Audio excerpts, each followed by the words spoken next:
All right, parents and students, we welcome you out to Farmington High School. We're happy to have all of you come out tonight so that we can spend some time orienting and talking over the Summit platform.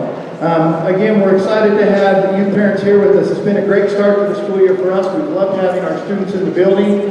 When we kicked off our opening assembly here, I introduced the administration, had them do a dance. One did the worm, another one did a different dance. I invited them back out again tonight, and for some reason they didn't want to come out on stage. I'm not quite sure why. But we're happy to have all of you here and welcome you. We hope to be able to give you some valuable information on exactly what the Summit program is, what we're trying to accomplish, and what we're doing within this Summit Learning platform. A couple of things I just wanted to explain and go over up front, and then after that, we'll turn the time over to some teachers who will talk a little about the platform, about the program, and then we'll also let our department leads in each of the 4 core areas talk about what a day should look like in the classroom of each of our core areas in Summit.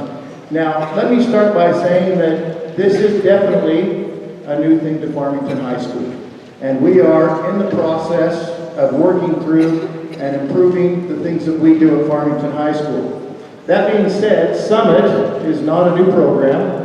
Summit is a program that's been around for 15 years now and is in over 400 schools across the United States.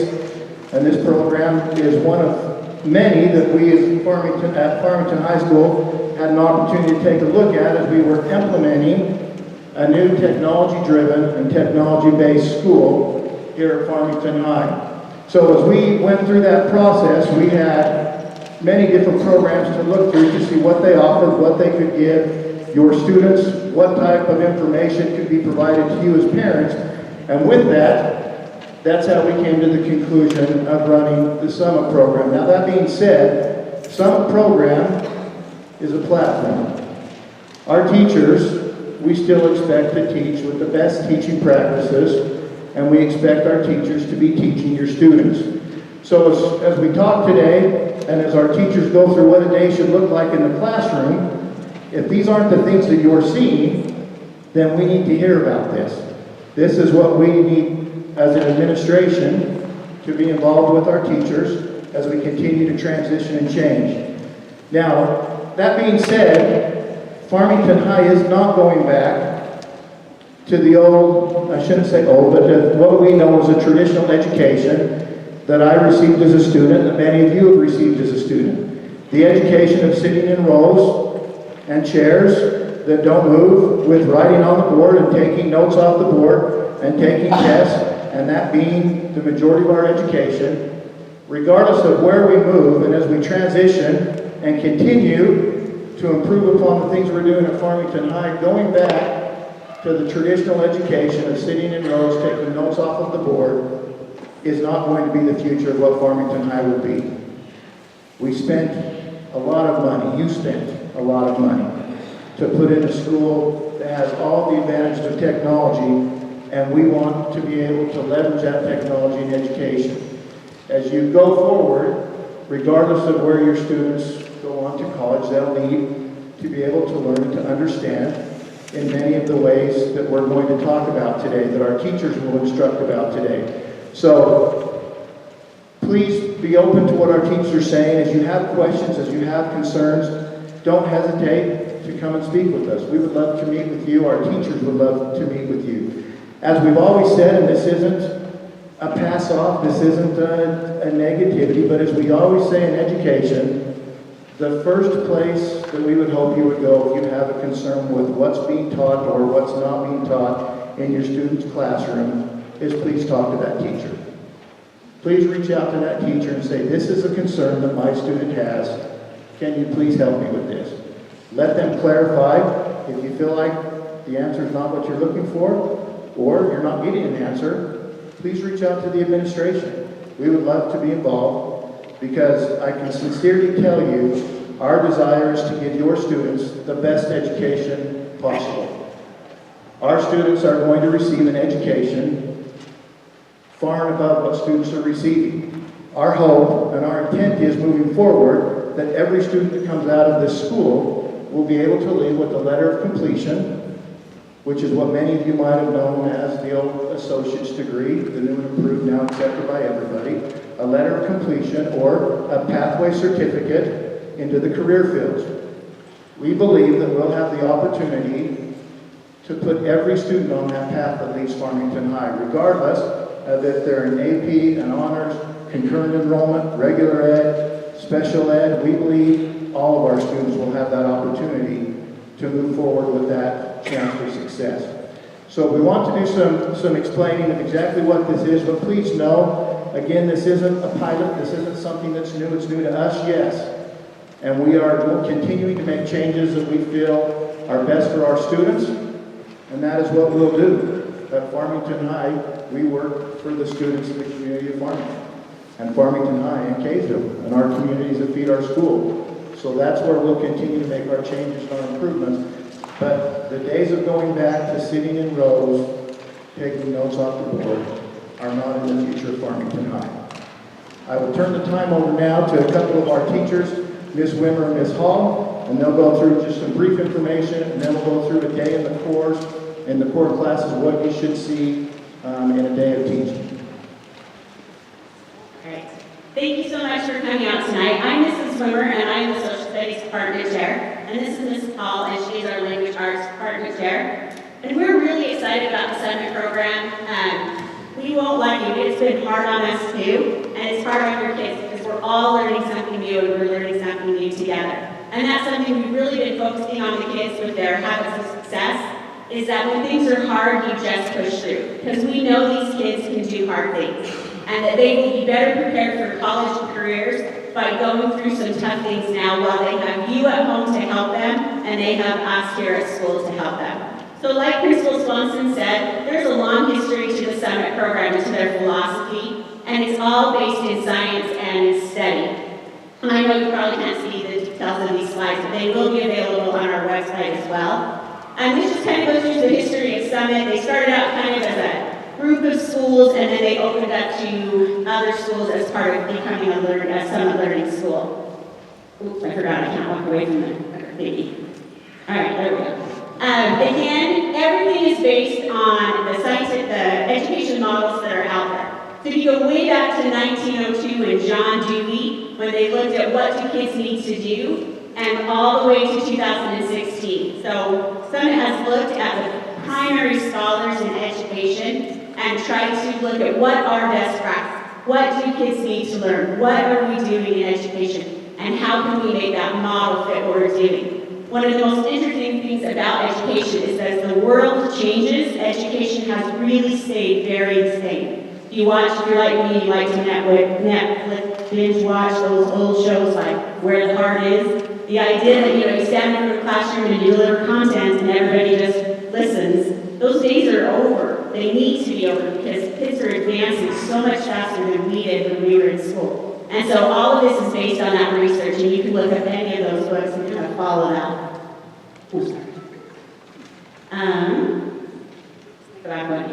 Again, the research that supports Summit has worked with Stanford, with Harvard, with Yale, with ACT, Mindset Scholars Network, all digging into these best practices. And so there is you super bored and want to read a really long paper because you haven't read something good for a while, there's a whole white paper on the Summit research that you can access, and we'll have that on the website as well. But I think Mrs. Rosenheim will send out kind of a brief, condensed version of that. But that just kind of shows you who Summit has worked with to come up with this program. The program is based on 3 things for student success, and they are the student outcomes are cognitive skills, content knowledge, and habits of success.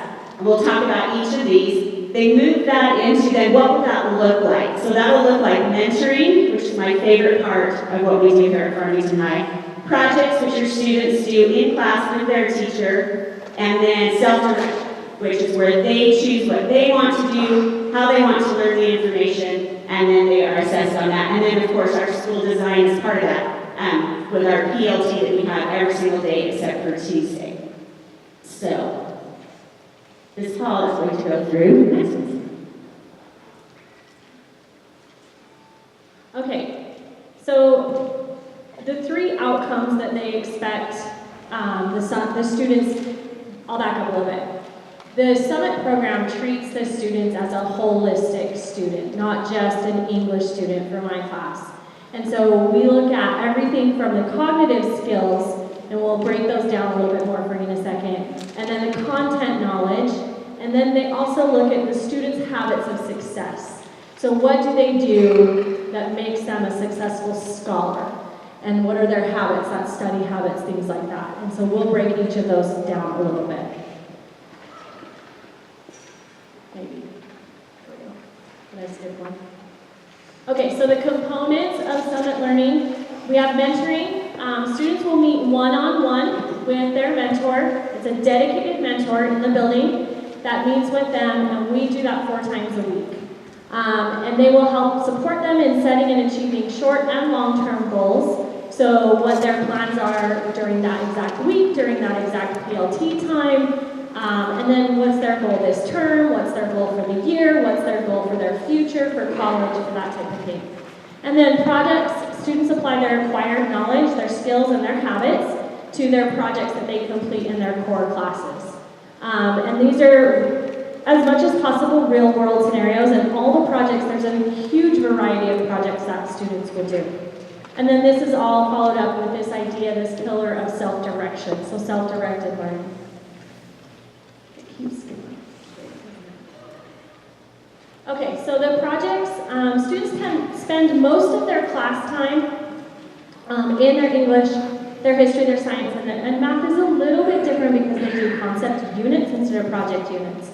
So, but they work on their projects with their core teacher. So for me, I'm an English teacher. My students are currently working on a project in my class, and they're graded in those projects on the cognitive skills. Now the cognitive skills, there are 36 cognitive skills that have been researched and developed through the Stanford Center for Assessment, Learning, and Equity, which is SCALE. And these are, like I said, there's 36 of them. These are transferable, lifelong skills. So the cognitive skills are the same skills for for science, for history, and for English. And so what students, and you'll see with this one, this is the cognitive skills rubric. I know you probably can't see all of those on there, but let me show. It's graded on a continuum of 0 to 8 points. So there's a rubric that the students are graded on. So if these cognitive skills are embedded in all of their projects. This is probably a little bit better view to look at. So if you're looking at, for example, this textual analysis column right here, if you look at theme and central idea, point of view and purpose, development, structure, and word choice, they're going to do that in their English class, they're going to do that in their history class, and they're going to do that in their, but it's going to be content specific, so in their science class. So these skills are things that the students need to be able to do no matter what type of content they're studying. And so these are what the projects are graded on, are these 36 cognitive skills. And you can see across the board. Now they're not graded on all 36 of these in every single project. Each project is tasked with a certain amount, anywhere from 1 to 2, maybe 3 or 4 cognitive skills will be assigned to a specific project. This is the research behind cognitive skills. 1960, you've got this spiral curriculum, and then it goes down with mental and physical growth development. And there's all this research that Summit has used to kind of develop these cognitive skills along with the scale. Okay?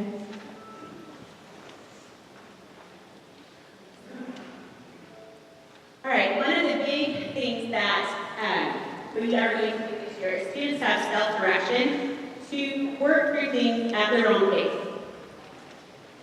So they're guided through a learning cycle, and this is something that, as the year goes on, you'll see more and more, where they're going to be setting specific goals in a history class, setting goals in a science class, setting goals in their math class, of where they want to be. And then they're going to come up with a plan on how they're going to get there. Now, we're just a few weeks into school, so we're not seeing a lot of that right now. But we will eventually see that. And then there will be times in class, in their content level class, as well as in their PLT time, where they will have that time to work on what they want to work on. So they will maybe set a goal to pass a focus area in history, and they want to pass it by Friday. So then on Monday and Wednesday during PLT time, they're running through their playlist, they're looking at vocabulary, they're figuring out how they want to learn the information. Some kids might want to watch videos, some kids might want to just start with vocabulary, some kids will want to go straight to a reading on it, and the teachers are always there to guide them. Okay, maybe not while they're in PLT time, they might not be with me as their content teacher, but when they come to my class, we're also working on the focus areas, and they also have time periodically while working on projects to also work on their focus areas. So there is a lot of self-direction. There's a lot of what do I want to do, how do I want to learn, when do I want to get this done. So this is the self-directed learning cycle. So they set a goal, which this is something we intuitively do as adults, hopefully. But we set a goal, and then you come up with a plan for that goal. If I want to pass a focus area, then I need to set aside time to go through the objectives. And then I need to decide what objectives I feel strong on, what objectives I may feel weak on, etc. Then I'm going to do that. I'm going to learn now. Now I've set my goal and I plan for my goal. Now I'm going to learn. Then I'm going to show. I'm going to take my content assessment. Okay, so I'm going to take my content assessment, and if I pass, great. I'm still going to reflect on that. Whatever I did was great. That worked for me. Okay, but if I don't, maybe that first time, get the score that I need, then I'm going to reflect on that. Did I not take notes? And was I doing something else while I was supposed to be watching this video? Whatever. And then that's a chance to kind of reflect on what I did and set a new goal and go again. And this is something their mentors will also work with them on. If they can see that a student is struggling in a specific area, what are you doing in that area? How are you studying? What are you using? And then we can help walk them through that.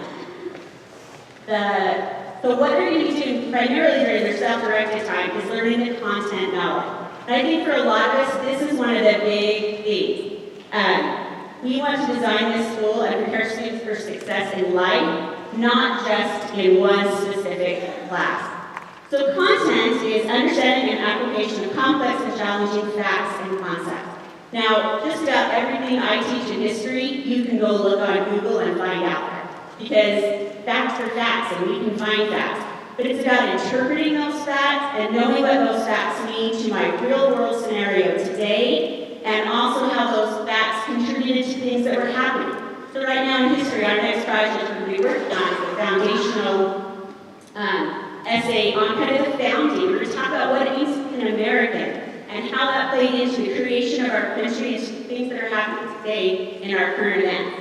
So it's important to develop these as we develop our cognitive skills. We do need content, but we want teachers to be able to spend more time teaching our students skills than just delivering content. Now, I am a great lecturer. You can ask any of my former students. I can give a great lecture, and I can be really entertaining for 30 minutes, 45 minutes, however many minutes you want me to talk. But are they really understanding what I'm saying, or are they just memorizing some facts to take a test at the end of the unit and then it's gone? And then when they get to college, they're in U.S. history again thinking, swear I remember a really funny story about Hamilton we're told, but I don't remember anything else. Okay, but if I can get them to write an argumentative claim based on what we learned about Hamilton, or I can get them to write a thesis statement based on what we learned with their content information, they're going to be more successful in college and on their ACT tests and all these things that they do. So how this looks is you're going to see different things happening. Teachers are going to be teaching, and like Mr. Swanson said, we are still their teachers, and our primary goal is to help them master content, master skills, be successful in school. That is our number one priority. All of us that are here want your students to be successful, and we will do what it takes to make sure that they are successful.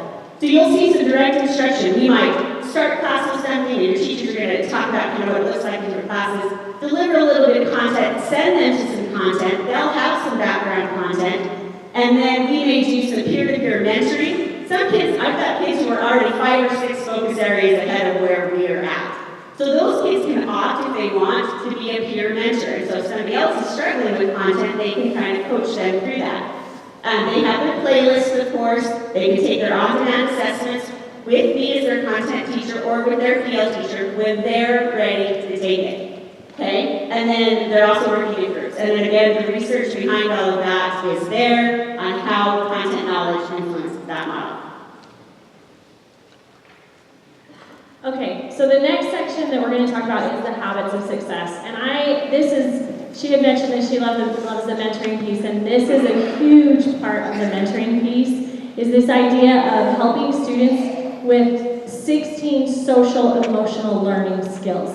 So this was developed from Turnaround for Kids, Building Blocks for Learning. And when you look at the next slide, which has the building blocks, it's things like attachment, stress management, and self-regulation on the bottom. So I think we've done some pretty good work on stress management, so hopefully we're doing good there. But it goes all the way up to this idea of the students having, the top of this chart is self-direction and their ability to go, okay, this is what I need to study today. This is what I need to work on today. And having some control themselves over that. And then just a natural curiosity. And getting the kids to kind of have their own growth mindset. So wanting and having a passion for learning as opposed to just, tell me what I need to do to jump through this hoop so that I can get my grade. And so that's the idea behind this, is you have this, teaching them how to have self-efficacy, a sense of belonging to the school, to their classes, self-awareness. All of these are crucial for them to be successful in life. In group things as they get jobs in the future, college, all of those things. And we all have to deal with those habits all the time in our engagements with one another. And so that's one of the things that I'm the most excited about, is incorporating this into everything that we're doing. And again, we just wanted to show you some of the research behind those habits of success and how these are not new ideas. These have been around for years. It's a lot of research that's gone into creating and building these concepts so that to build this entire program. And then, we went way ahead. Okay, so where do we work with habits of success? We work on it during our PLT time. You may have seen it on your student schedules. So PLT is called Personalized Learning Time. And in that time, they will have a mentoring session with their mentor. Their mentor will stay with them, if they're sophomores, all 3 years. So they get to keep the same mentor for their entire 3 years, and they will see that mentor 4 times a week, all year, which is, for me, I feel like that's an awesome, I'm going to get to know my kids in my PLT so well, and I'm going to be able to help them with things that I'll be able to see what they're struggling with, what they have a hard time with, and not necessarily with content, but just with studying and, with what's the next thing that you're going to do, setting goals. We work a lot in PLT on their ability to set goals for just the next hour, all the way out to what are you going to do by the end, what's your goal by the end of this year, what's your goal by the end of high school, and those types of things. And so we have a lot of opportunity to work with kids outside of our core subject areas, which is really nice. Here we have, this is kind of a quick little bullet of, we meet every day except for Tuesday. PLT happens after first and fifth period. All students are assigned, we already said that. Summit content assessments can be taken during PLT, so all of their content assessments that they take on their focus areas are done during their PLT time. It can be used for study for content assessments, and they can also work on projects, and of course they can always also work on their coursework for their other classes that are not Summit classes. So we want to really instill in the kids that PLT time it's called personalized learning time. So this is their time to make decisions about what they need to do to be successful as a scholar at Farmington High School. And then mentors can help students identify stumbling blocks. So what is it that you're struggling with? What is it that you're having a really hard time with as far as your study is concerned? I've had kids that have told me about, their score in their soccer game, and we've had really great discussions about things that they love outside of school life and the things they're excited about. Brothers coming home from missions and things that the kids are super excited about. And they get a chance to have an adult in the building that genuinely cares to hear about those things. And it's not about English grade. It's not about history grade. It's me having a chance to just sit with them and say, I'm so excited for you for that. That is awesome. And to genuinely care about them. And this is 50 minutes, so it's 200 minutes a week they get to work at school, but it does require the kids to have some self-motivation, some self-direction, some ability to manage their time well, and that's the kind of thing that we work with them on during this time is, hey, what did you set your goal for today? Can I help you maybe stay a little more focused? Could you put your phone away? Things like that that will help them to maybe be a little bit more effective with their time. Okay, we're going to very quickly go through the platform just to kind of let you see it, and then this is what you should all have access to the parent. The best thing to do with the platform is to just play with it, to get on as with your student, look through what's in there, and just flip around in there to see kind of what's out there, what they have available to them, and what they're working in. I just want to also make another plug for the mentoring. Like I said, it is my very, very favorite part. And we're all divided, so we have just sophomores, just seniors, or just juniors. So I have a senior group, so very few of them have summit classes, but it's been really fun to get to know a group of kids who made a choice to come to a brand new school and embark on such an adventure, and I think that's so cool for them. And we've talked about where do you want to go to college, what do you want to do after this, we're going to talk about scholarships, and I had a conversation with one of my students that she wanted to be a teacher, and I said, are you aware of the JHL scholarship? And she hadn't heard of it, and I said, oh, there's a scholarship for teachers, and you definitely got to keep track of it. And so we're asking them these things and helping them find information. I mean, before, in all of our other schools, you've got, one student or 600 students to one counselor. And we have amazing counselors here. They can't possibly see every student every day or even once a week. They'll be lucky if they get to see every student once or twice a year. So this gives them that mentor in the building. So really quickly, we're going to show you some scenes that you'll see as you look into their Summit platform. So the Summit platform over on the left will always kind of be your guide as to where to go. Now this is actually as a teacher view, but your student view looks very similar when they pull up a project. So the project overview will kind of tell them what the project's about, and then it'll have these numbers. And these are called checkpoints. Sometimes those will turn colors. So if they submit a checkpoint to me, I'm going to give them feedback on that and give them a red, yellow, or green. Green means you're doing great. Yellow means, there's a couple of problems. Red means you need to revise that. Now, they don't have to do those. This is self-correction. They're not going to get a grade for doing that, but they're going to do a final project that they're going to need that feedback and those checkpoints on. So this is kind of that self-correction, and you will have access to this PowerPoint. It will be online, so you don't need to make, Okay, when you get into your student view, go to the next slide and I'll show you from a student view. So if you were in a student view, can you see this?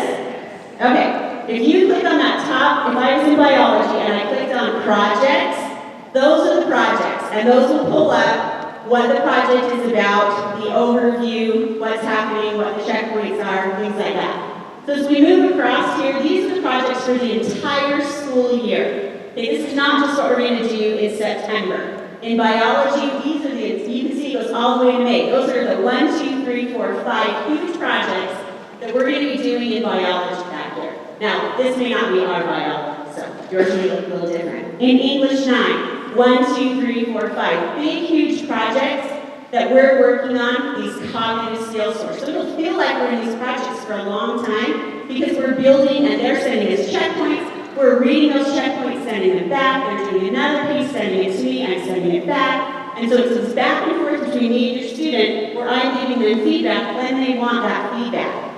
The power focus areas is that content that they're learning on their own. Okay, so these power focus areas match up to a project. So if you hover over a project, you can see what focus areas go with that project.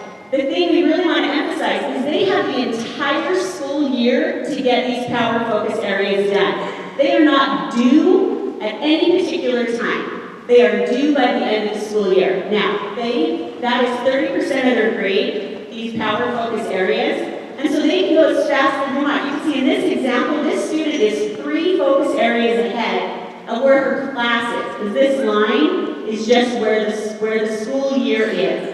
And this is one thing, we can't change that line because it's just by the date. And so it takes all of our power focus areas and just divides them out by the year. So we might just have done these 2 that went with this one, and this student just decided to zip on ahead. Okay? Sometimes if this line goes past here and the student hasn't done this, it will show this red. That doesn't mean it's late.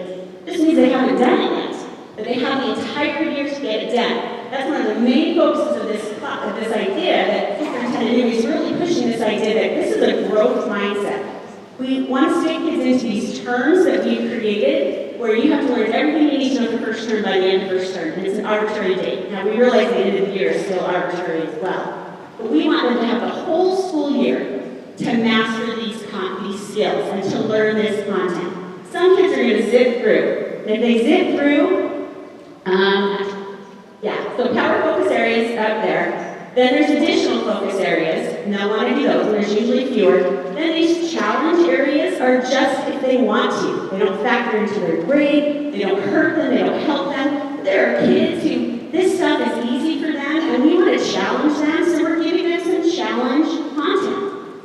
So that they can, if we were working on this in class, and this was my student, and I was a biology teacher, I mean, this kid's already done it all the way up to here, and we're clear back here. I'm going to say that kid, you know what, why don't you work on this advanced cell additional focus area? Let's see if we can't, find something for you to do within that piques your interest. Because obviously this kid likes science.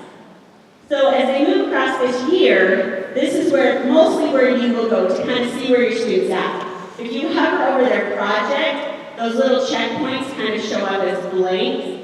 And then sometimes they're filled in depending on if they were assigned by the teacher. But this is kind of your main stream. You'll see at the top it says you have to check in with your mentor today. So when that student clicks on that, there's going to be some questions like, what are you most proud of this week? What are some of your goals this week? What do you need help with this week? And so then when I have the student come sit down with me, I'm going to look at that, and I'm going to be able to respond to what that student needs in that check-in right at that moment. So they do see those. I think the next slide might do the progress view. Yeah, just real quick about this page, I just wanted to point out one other thing. Over here on the right-hand side, so right here, will tell you the cognitive skill average for that class. So a sophomore, just to understand how the cog skill rubric works, a sophomore should be between a 4 and a 6 on the 8-point rubric. So a 4 would technically in ABC grade land, a 4 would be a C, a 5 would be a B, a 6 would be an A. So if they get a project and it's great, there's 2 cog skills attached to that project, and it's a sophomore, and they get a 6 and a 5, their cog skill average is going to be a 5.5. Did I do my math right? Okay, good. Correct. If they don't have a project graded yet, there won't be anything there. Okay? But that's a really great way to kind of see. Now, keep in mind, the project and the cognitive skills grade is 70% of their overall grade. The other 30% comes from their power focus areas, which is 21, and their additional focus areas, which is 9. So that's what equals the full 100% of their grade. So the grade, the letter grade, is 70% of their cognitive skills, which is graded in their projects, and then 30%, 21 from power focus, and 9 from additional. Okay? We have some of our best teachers here. We want to give them a chance to kind of go through a day in the life of a specific subject. So the rest of these, we will be here after this presentation.